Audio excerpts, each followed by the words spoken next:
Think US history is all serious speeches and dusty textbooks? Think again. From outlawed dancing and peanut butter and war kits to mayors that were literally goats. These 33 facts are so ridiculous, you'll swear we made them up. But nope, they're all real. Let's dive into the weirdest corners of American history and blow your mind one hilarious story at a time. 1. George Washington's dentures were not wooden. You've probably heard the tale that Washington's teeth were wooden, but that's just a myth. In reality, he endured serious dental problems throughout his life and wore dentures crafted from hippo and elephant ivory, metal springs, and even human or animal teeth never would. These uncomfortable contraptions were made by famous dentists like John Greenwood and had to be tightened regularly because they would loosen and cause pain. The stained ivory sometimes looked like wood, giving birth to the false wooden teeth legend. 2. The CIA tried turning cats into spies. In the 1960s, Cold War paranoia led the CIA to launch the bizarre Acoustic Kitty project, surgically implanting microphones and tiny transmitters into cats to eavesdrop on Soviet agents. The plan cost around $20 million. But cats proved too independent. They ignored commands, wandered away. And the first operative ended up under a taxi on its maiden mission. The project was quietly shut down by 1967 when it became clear cats didn't make reliable spies. 3. Franklin favored the turkey over the eagle. When discussing a national symbol, Benjamin Franklin made a surprising suggestion. He favored the turkey over the bald eagle. In a playful 1784 letter, he criticized the eagle as a scavenger of garbage, while praising the turkey as a noble, native bird. Though he didn't make the final decision, Franklin's tongue-in-cheek proposal remains a charming insight into early debates about American identity and the kind of animal that represents the country best. 4. Montana jailed a man for smiling in court. In 1917, amidst the stern atmosphere of World War I, a man in Montana was sentenced to jail for the odd offense of smiling during his court hearing. Authorities deemed it disrespectful and unpatriotic, in a time when judicial decorum was taken extremely seriously. It's hard to imagine now, but back then, even a facial expression could land you behind bars, proving that sometimes, the law frowns on joy. 5. Bootleggers hid booze in baby strollers. During Prohibition in the 1920s, creative smugglers hid liquor in baby carriages to avoid police detection. They'd load up bottles under blankets, stroll through parks or city streets, and no one suspected a thing until a sneeze or yawn gave them away. It was one of the era's more brilliant but risky smuggling tactics, cleverly blending crime with cuteness in the name of hangover cures. 6. Moon for sale, 1929, 1980s. Back in 1929, one man boldly claimed ownership of the moon and tried selling plots as lunar real estate. Later, in 1980, Dennis Hope took this idea further. He registered ownership and sold over 600 million acres at roughly $24 an acre, even marketing to celebrities and presidents. While the UN, the Outer Space Treaty of 1967, prohibits national claims, it doesn't explicitly ban individuals, so lunar land deeds have thrived thanks to loopholes. It's a hilarious case of DIY interplanetary real estate deals. 7. National Toilet Paper Day Attempt, 1915. Believe it or not, there was once a push to make toilet paper an official holiday in 1915. National Toilet Paper Day. The idea never took off, but the concept popped up again in the late 1800s and early 1900s when rolling toilet paper went mainstream. Before Scott Paper began mass marketing perforated rolls in the 1890s, Americans used everything from corn cobs to catalogs. Imagine a toilet paper party. Festive tissue to celebrate your bottom. 8. Tomato fears in the 1800s. In the 1800s, tomatoes were wrongly thought to be poisonous. People believed their acidity would react with pewter plates to produce toxins. To counter the myth, a bold man ate an entire basket of tomatoes in public, risking a crowd reaction just to prove they were safe. Needless to say, he survived, and salad became safer. The breakthrough helped squash one of America's most bizarre food fears. 9. Mars helmets in 1920s science.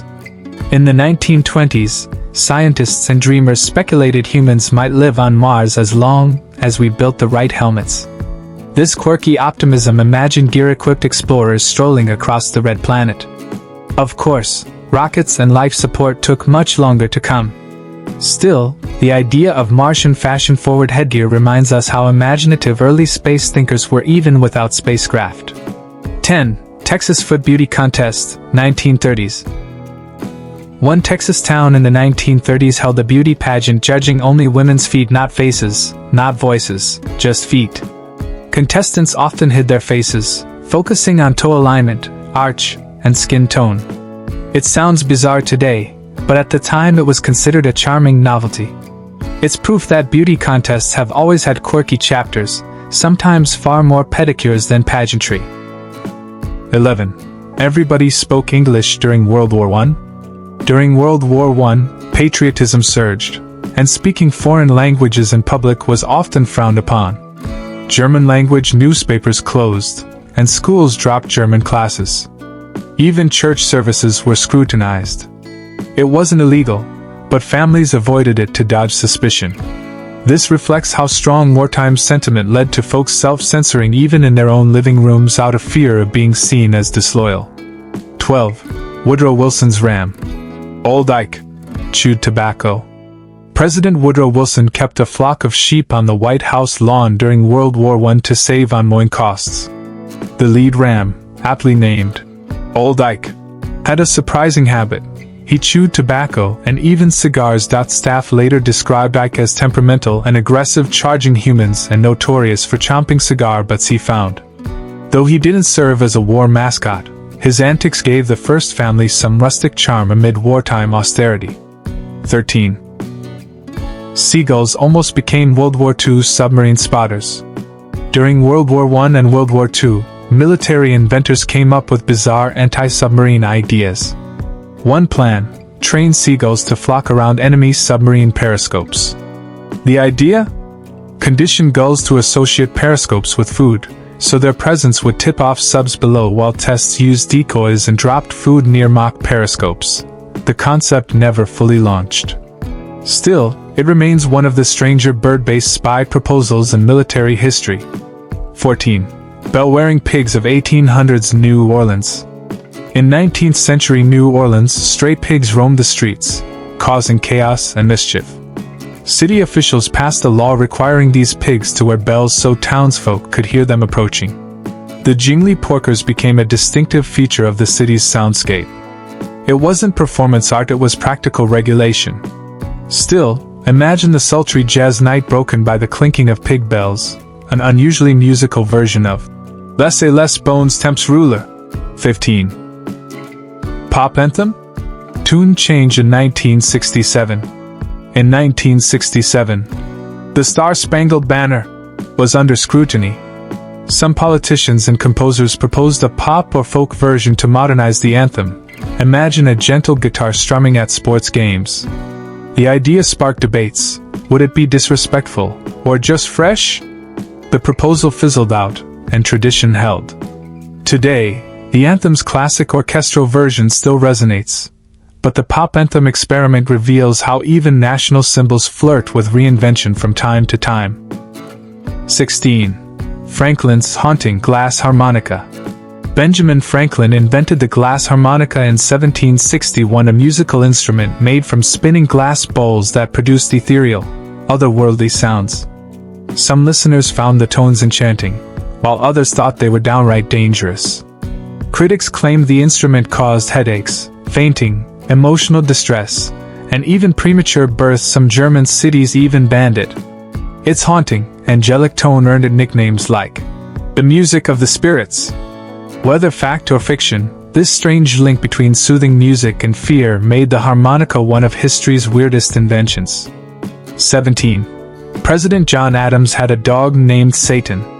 One of the earliest White House dogs had quite a name, Satan. John Adams, the second U.S. president, welcomed Satan and another pup, Juno, into the presidential home in 1800. Far from sinister, the name was simply a quirky choice by the Adams family. These pups roamed the grounds at 1600 Pennsylvania Avenue, making them the first official White House pets. Imagine telling reporters, "Yes, Satan is at the door." The story shows presidential households were just as playful centuries ago.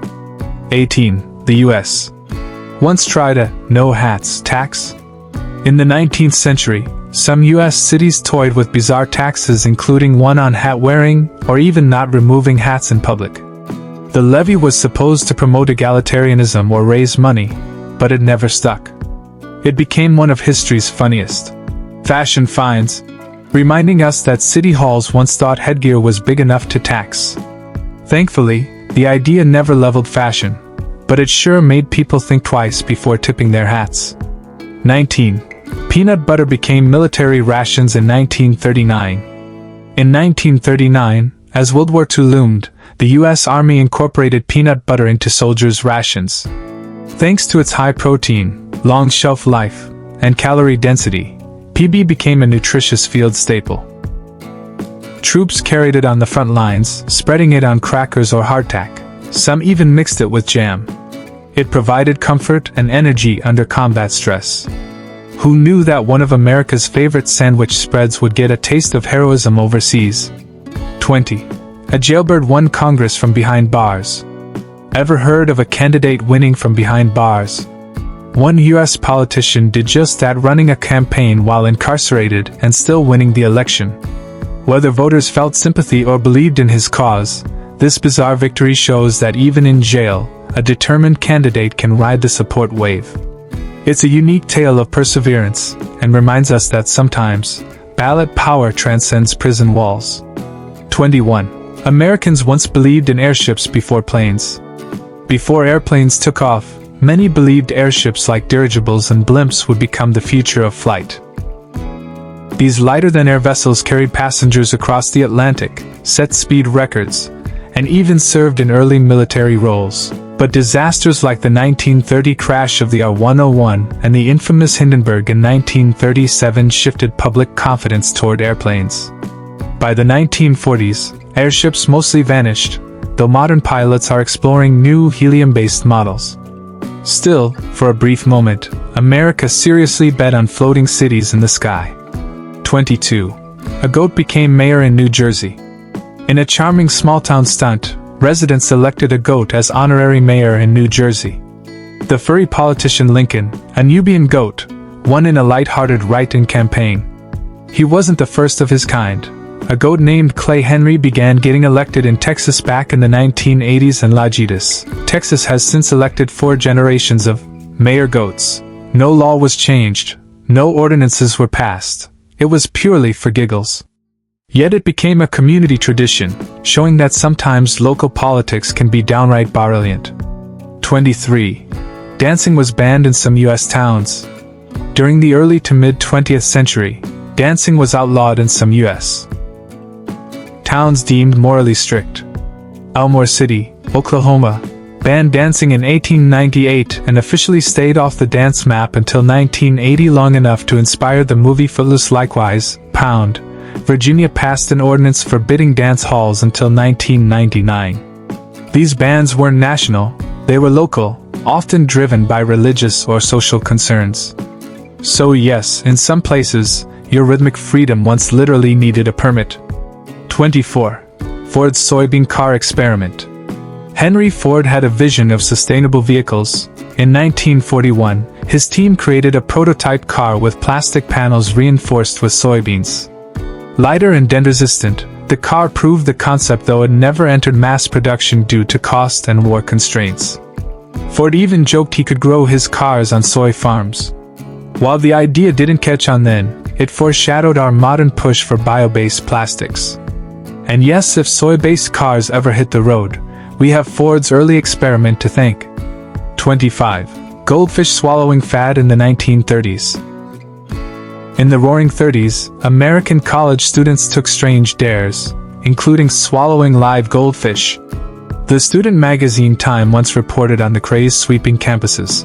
Live fish plunged down the hatch, cheered on by friends. While it was probably short-lived and slightly gross, the fish swallowing fad symbolized youthful rebellion and daredevil antics. We're grateful it didn't become an Olympic sport, but it sure showed that sometimes history's most ridiculous traditions come from youthful boredom. 26. tomato declared both a fruit and a vegetable. In 1887, a curious Supreme Court case determined that tomatoes were legally vegetables despite botanists agreeing they're fruits. Customs duties on vegetables meant taxes would apply. To settle trade and tariff debates, the court relied on common language. People ate tomatoes with dinner, not dessert, so they didn't treat them like fruits. The result? A tomato became a vegetable under law, a juicy blend of science and semantics, and a classic example of judicial tomato taxonomy balancing science and commerce. 27. Coolidge's famous White House raccoon, Rebecca. President Calvin Coolidge and First Lady Grace welcomed a Rio raccoon, Rebecca, into the White House in 1926. Originally intended for Thanksgiving dinner, she became part of the family when the Coolidges decided to keep her. Rebecca even joined Easter egg rolls and wore an embroidered collar. Grace brought her along when the White House was renovated, and when they left office, Rebecca was sent to the zoo, having charmed the nation. A wild pet who practically hosted official events. 28. First Thanksgiving party was a 3-day fest. The very first Thanksgiving in 1621 wasn't a simple dinner.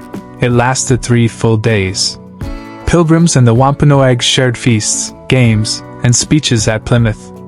They ate venison, fowl, and harvest foods from near and far, including corn and fish. Historians emphasize it was less a holiday and more a harvest celebration, complete with fishing, food, and festivities. A full weekend of gratitude, not just one turkey dinner. This original feast was the ultimate food and fun marathon. John Quincy Adams, America's 6th president, had a rather refreshing start to his mornings. He often swam in the Potomac River before dawn, using the peaceful water as a way to clear his mind and fuel his focus for the day ahead. Some stories even say he snuck into the water so early, few ever saw him. Just Adams, the river, and a fresh agenda. No guards, no suit, no distractions. It was presidential wellness, 19th century style. 30. Okay, comes from a transition campaign slogan. The ubiquitous, okay, originated in the 1830s from a whimsical political campaign phrase, all correct, a joke misspelling of all correct. When supporters of President Martin Van Buren, nicknamed Old Kinderhook, used okay as shorthand, they created a catchy moniker and slogan. It caught on as a playful spelling error, then exploded globally, becoming one of the most used words in English. A celebration of purposeful misspelling that flipped into everyday speech and digital consensus. 31. Dance marathon craze, marathon dancing fad of the 1920s-30s. In the Jazz Age and Great Depression era, the US went wild for dance marathons, marathon dance contests lasting days, sometimes weeks. Contestants danced continuously, taking only brief rest breaks, as spectators cheered and paid to watch the endurance spectacle. These contests blurred the line between sport, entertainment, and survival, as prizes offered food and shelter during hard times. By the mid-1930s, concerns over exhaustion and exploitation led many cities to ban them. Thankfully, today they survive only as harmless charity, walkathons, or danceathons. 32. A chicken nearly became mayor. In an act of delightful democracy, a small U.S. town once elected a chicken as mayor, not a puppet or cartoon, but an actual bird winning via write-in votes inspired by satire and perhaps voter fatigue. Residents used election rules allowing any qualified write-in candidate. The chicken didn't sign ordinances, but the symbolic victory drew smiles, news, and a reminder that civic humor can sometimes be more memorable than rigid politics. 33. Chewing gum was once sold as a teeth cleaner. Chewing gum wasn't always just candy. It was once marketed as a dental aid. In the 19th century, dentist John B. Curtis invented flavored gums made from spruce or chicle to cleanse teeth and freshen breath. These early gums combined natural resins and antiseptics, mimicking ancient Greek mastic bark habits believed to promote oral health. Though today gum is sweet and chewy fun, it originally had a practical and slightly medicinal purpose: better breath, cleaner teeth, and stronger smiles. If any of these facts made you laugh or blink twice, hit like, smash subscribe, and ring that bell for more jaw-dropping history. Got a favorite weird fact? Drop it in the comments. We might feature it next. And there you have it. 33 of the most ridiculous, unbelievable, and downright hilarious facts from US history. From spy cats and tobacco-chewing rams to tomato trials and lunar land sales, American history is anything but boring. It's messy, weird, and absolutely fascinating. But here's the real kicker. These aren't just random stories. They show us how truth is often stranger than fiction, and how even the most powerful nation on Earth has had its quirky, awkward, and jaw-dropping moments. So, what was your favorite fact? Or did we miss a bizarre story you think deserves a spotlight? Drop it in the comments. We read every one. Speech balloon. If this video gave you a few laughs, or made you say, "Wait, what?" at least once, go ahead and smash that like button, hit subscribe, and ring the notification bell so you never miss a strange slice of history. This is 33 ridiculous US history facts, and we've barely scratched the surface. Until next time, stay curious, stay bold, and stay a little ridiculous. Peace out, history nerds.